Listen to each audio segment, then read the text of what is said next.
everyone, welcome to section 4.2, working with integer exponents. Today is pretty much a review of what you've done with exponents in grades 9 and 10. So if you're comfortable with this section, you're welcome to just go on to your questions that I've assigned. Most of what I'll do today is a recap and then a whole bunch of examples. So before we begin, let's just remember what in the world an exponent is. An exponent typically is the small number raised up in a superscript in some kind of text. So the base would be the number or the term that the exponent applies to. So if, for example, I had 3b squared, the 3 would be my numerical coefficient, the b would be my base, and the 2 would be the exponent. The whole thing is the power, okay? The little 2 is not a power, it's the whole thing. So you can have powers with just a base and an exponent. You can have powers with a coefficient, a base, and an exponent. Okay, so as long as they're all involved there, that would be your power. Now, the exponent, the little number, it only applies to the base. Okay, so in the example 3b squared, like this over here, 3b squared means 3 times b, because the 2 only applies to the base or the b, right? So that would mean the b is written twice. But if I had the 3b in brackets, that means that the 2 applies to the base, which is everything in front or right beside that exponent. So the 2 in this case would apply to the 3 and the b, which would give you 3b times 3b. Well, 3 times 3 is 9, and b times b is b squared. Okay, so please be careful with your brackets and when you're dealing with exponents, because that's a common mistake. And just a little note here, your base, it can be a variable, it can be a number, it can be a combination of the two. So just be prepared for that. Underneath on your PDF, you have all of your different exponent laws. Okay. So when you are multiplying powers and the base is the same, you can add the exponents. When you are dividing powers, now remember you can write dividing this way as a fraction or with the division sign. When you're dividing powers and the base is the same, you subtract the exponents. If you have a power raised to an exponent, the exponent on the outside applies to everything in the brackets, which means the m and the n would get multiplied. You might see your base as some kind of fraction or a rational number. The n applies to everything in the brackets. So it applies to the x and to the y. So you would have x to the n and y to the n, like we've got here. We did deal with negative exponents in grade 10. A negative exponent takes the reciprocal of the base. It flips the base, and that's how you would apply the negative.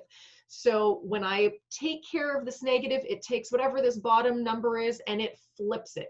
So x over 1 would become 1 over x. Okay. Just another way for you to consider this one. If you had 1 over x, 1 over x, and then raised to the exponent m. I kind of like writing it this way better in case our x is a rational number. You can actually just take the fraction and flip it. And then our very last rule, which is the easiest rule to remember, anything to the exponent 0 is 1. So I could give you the most ridiculous number or complex term. If it's raised to the exponent 0, the whole thing becomes 1. Okay? All right, and there is a quick refresher of your exponent laws.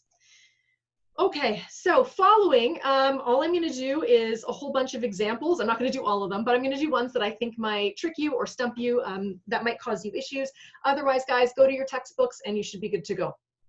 So the first couple, the first 3 up here, are really applying your basic exponent rules. So a to the 4, b to the exponent 5 times ab cubed. Any powers with the same base, as long as they're being multiplied, you can add the exponents. So this would be like having an imaginary 1, a to the 4 times a to the 1. I can simplify by putting a to the 5. And then b to the 5 times b cubed, I can simplify by adding those exponents because the bases are being multiplied. So 5 plus 3 is 8. Okay, looking at this next one, same idea. When you are dividing powers with the same base, you can subtract the exponents. So if I look at these right here, p to the 6 divided by p cubed, I understand this is a full term, but really in here is like a multiply sign, right? So the p divided by the p, you can group them together because the base is the same. And again, this only works if the bottom numbers are the same. So p to the 6 divided by p cubed, that would give us p to the exponent 3. And then q5, let's just move this down so you can see it. There we go. Q to the 5 divided by q squared. Because they are being divided, you can simplify by subtracting your exponents. This would give you q also 3. Okay, and that would be your answer for that one.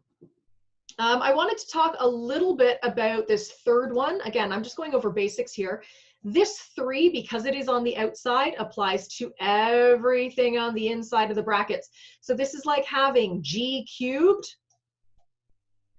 and h to the exponent 4 also cubed.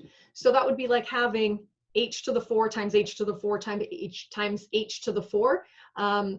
You could also look at this one separately, and you could use your product rule to multiply the exponents. So you would get h12. So the answer to this one is g cubed, h12. Okay. All right, now we start to get a little bit crazier, right? We've got products and coefficients. It's a good one to look at. And then after that, they just get a little bit longer and more complex. The examples, I mean. So looking here, I've got a coefficient. I've got a k term. I've got an m term. This is a single term, but these, I guess, individual letters are being multiplied together. So this big times sign really doesn't mean a whole lot. So when we look at this second big term that we're looking at, you should realize that there's an exponent on the outside. Because it's on the outside, it applies to its base. Its base is the entire bracket. So it applies to this k squared as well as the 2. So when I simplify the second half, I'm going to have 2k squared, m cubed, and then 2 squared is 4. K squared squared would be k to the 4. And now you're at a spot where you can multiply and put your coefficients together and then put your variable parts together. But again, when you're simplifying your variable parts, you can only use your exponent laws on variables that are the same or that have the same base. So when we're simplifying, 2 times 4 will give us 8, right? So I'm just putting the coefficient parts together. Now I'm going to look at the k variables. I've got k squared times k to the 4. Multiply powers with the same base, you add your exponents. So this would be k to the exponent 6. Okay. And then m, I only have the one variable m. There's nothing to simplify it with. So this would give us m cubed. Okay, and you're done. You can't simplify that one any further. E and F, and then I think we should be good. Actually, E is just a longer version of F. Let's just see for a second. Okay, I'm going to do this whole page, but I will skip some of the other examples. So looking at this one here, again, if you think about BEDMAS, anytime you're simplifying any mathematical expression, always go back to BEDMAS. So you want to simplify inside your brackets. I can't simplify inside my brackets here, so I'm going to move to exponents. But this exponent I have to work with first because it's got a base that it can work with. So the 2 on the outside will apply to everything in here. It'll apply to the 3, the B, and the D.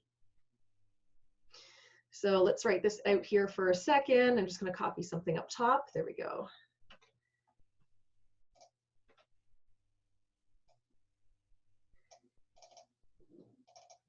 Okay, so we're going to have 6.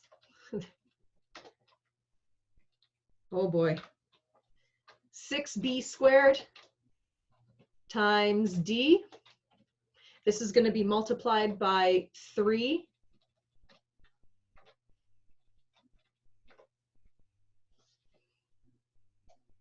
This might take me a second to get. Hold on. There we go. Okay, so 6b squared d times 3b squared d squared.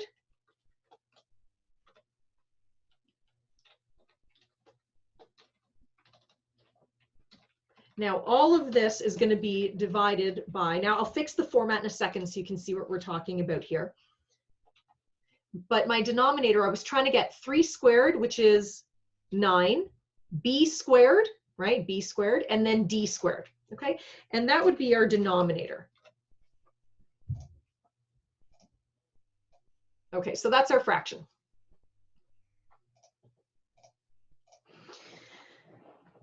Once you've simplified this bottom part to become this, now start looking at your coefficients and start looking at your variables. If you remember reducing rational expressions earlier in the course, you should realize that you can cancel out a 3 from here and a 3 with the 9 and this 3 with the 9. If you're not comfortable with that, 6 times 3 is 18, divided by 9 is 2. So our coefficient is going to be 2. Now, b squared times b squared would give us b to the 4. You could also realize that this b squared would cancel with this one, okay? But we'll get there in a minute, okay? B squared. And then d times d squared is d cubed, and I'm left with a d squared on the bottom. Eventually, though, you should realize that this d squared will cancel with this d squared. Going down and simplifying further, now we can use our exponent laws.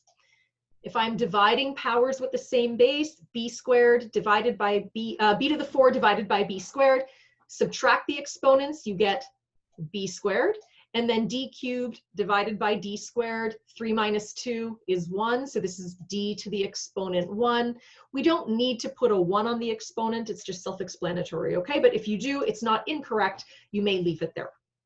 Okay, so you can use some of your rational expressions knowledge that we did earlier, and you can simplify first, or you can use your exponent laws to simplify as you go. Both of them are fine. And then F is awesome. You have all this big term here that looks horrible, and you should realize that the outside of the bracket there is an exponent 0. Anything raised to the exponent 0 is 1. Move on. Okay, I'm just going to look at B and E, so don't worry about A and don't worry about C. It looks like we're missing D anyway. Okay, so 3 over 4 to the exponent negative 3. A negative exponent takes the reciprocal, so I am going to write this as 4 over 3. This whole base is written to the exponent 3, okay? So this negative flips the fraction, and then my exponent ends up positive, but your base is flipped. So you take the reciprocal. And now this exponent applies to everything in the brackets, which would be 4 cubed all over 3 cubed. Okay. 4 cubed, I'm hoping, is 64, if I remember my exponents correctly, and 3 cubed should give us 27. And there you go. This won't simplify or reduce, and you have a fractional answer, no decimals needed. Don't give me decimals. You're grade 11 university. You keep things as fractions and whole numbers, okay? And then part E, I wanted to show you this one because there's a negative in the base and a negative exponent. When you are applying the negative exponent, take your base and flip it. Take the reciprocal. So my base would be negative 8 over 1. It does not matter where you put the negative. Put it on the top, put it on the bottom, in front, I don't care, as long as it's inside your brackets as part of your base. So when you take the reciprocal, your exponent becomes positive. And now I'm looking at negative 8 over 1 squared. Well, the 2 applies to the negative 8 and the 1. Negative 8 times negative 8 is 64. 1 times 1 is 1. 64 over 1 is 64. And you've got your answer. Okay. And then these ones here, these are just longer versions of simplifying and putting all of your rules together. Go step by step. Take your time. Okay, I'm going to isolate. I think I would like to look at B. I'm just going to take a second and slide it down to the bottom. Let's do this. Oops. There we go.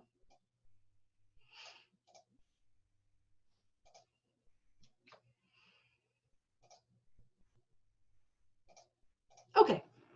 So looking at this one, always go on the outermost exponent that you can find. This 5 is the one that is on the outside of any of my powers, so I'm going to bring it in.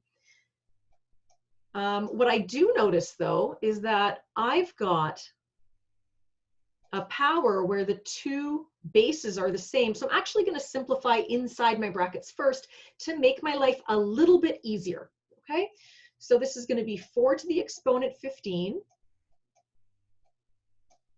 times, this is 16. Now, negative 4 16 to the negative 4 divided by 16 to the negative 2. Bases are the same, they're being divided, so I will subtract my exponents. Negative 4 minus negative 2 should give you negative 2, right? Because when you subtract a negative, it becomes positive. So negative 4 plus 2 is negative 2. So this is negative 16 to the negative 2, all raised to the exponent 5. Now, there's a lot of stuff going on right now. So 4 to the 15. Now, if you see certain things a little bit differently than the way I do, that's fine. You might choose different steps to get to the answer, and that's okay. Just make sure you're using your exponent rules. So I do have a power raised to an exponent. I'm actually going to simplify these first, just so I don't have so many brackets later. Negative 2 times 5, remember a power raised to the exponent, you multiply the exponents, will give us negative 10. So this is 16 to the negative 10. Now, I won't be able to shortcut answering this with any of my exponent rules because the bases are different. But you should realize that 4 times 4 is equal to 16. So I'm going to rewrite 16 as a power with base 2. With base 4. So 4 to the exponent 15 times, now I'm going to put the 16 in brackets, I can write 16 as 4 squared. I still have my negative 10 on the outside as the exponent, but I want to write 16 as 4 squared because now I have the same base, and then I can continue to simplify using my exponent laws, right? You'll notice so far I haven't needed to use a calculator because I can keep things in small numbers. All right, so now I'm going to look. I've got 4 to the 15 times 4 squared to the exponent negative 10. Again, I'm using my power rule. 2 times negative 10 is negative 20. So 4 to the exponent 15 times 4 to the negative 20. When you multiply powers that have the same base, you add the exponents. So this gives us 4 to the negative 5. Okay, we're getting there. You're almost done. So now I'm at a spot where, okay, cool, I've got my exponent down. It's a power, right? A base with an exponent, but my exponent is negative. We usually don't leave things as negative exponents. So I'm going to write this as 1 over 4 to the positive 5, right? Because when you have a negative exponent, you take the reciprocal. And now this 5 applies to everything. 1 to the exponent 5 is 1. Now 4 to the exponent 5. Okay, so now you need your calculator. Take it out. 4 exponent 5, 1024. Okay, and your answer is 1 over 1024. Again, no decimals, keep things as fractions. Okay, sorry for the long lesson. I know there were a lot of examples. Good luck. Your textbook's got a few for you too, okay? Have a great day, guys. We'll see you later.